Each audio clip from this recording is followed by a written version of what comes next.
Hi guys! Natatandaan nyo ba yung ating pinropagate na Ellen before? Tingnan nyo ang taba-taba at ang kapal-kapal na niya. Hinahawakan ko ng ganyan dahil nanggigigil ako guys. Yan, nandito tayo sa harapan ng bahay kaya may maririnig kayo mga tricycle.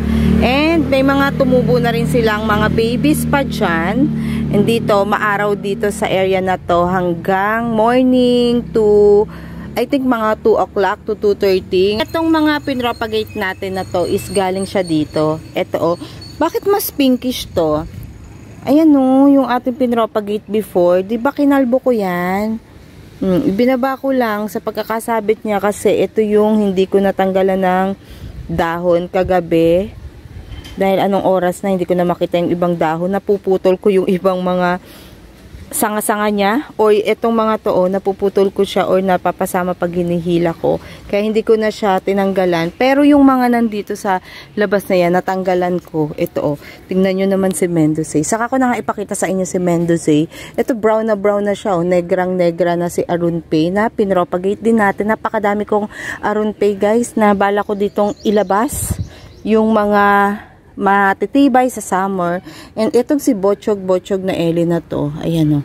Parang feeling ko, kailangan niya pa ng more init. Pero ano na siya ha? Established na siya.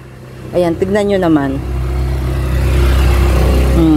May mga sumisilip na another babies sila. Ayan o, yung mga babies nila. So, magiging lush na rin siya and soon to be mother na din. Ito ay multi-stems. Ito naman, I think ano to 2 stems yata to or multi-stems, mga 3 to 4 stems siguro to. Nung iniripat ko yan dito, tanggal lahat. Tanggal lahat to. Hindi ko inalis lahat yung potting mix niya.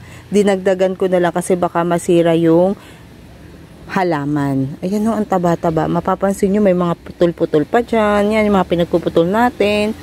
Yan. And ibabalik ko na siya sa area na yan. Pagkatanggal ko ng mga damo, ang taba. Pinkish to kasi mas matagal ang araw dito sa taas. Sana lang sa summer makasurvive siya kasi first time niyang nakalagay dito sa labas. Lahat sila actually. Pero nakasurvive naman na sa summer yung mga yan dahil ito yung mga nakalagay sa wall ko. Sa succulent wall ko before. Pero tinanggal ko na, pinaltan ko ng photos.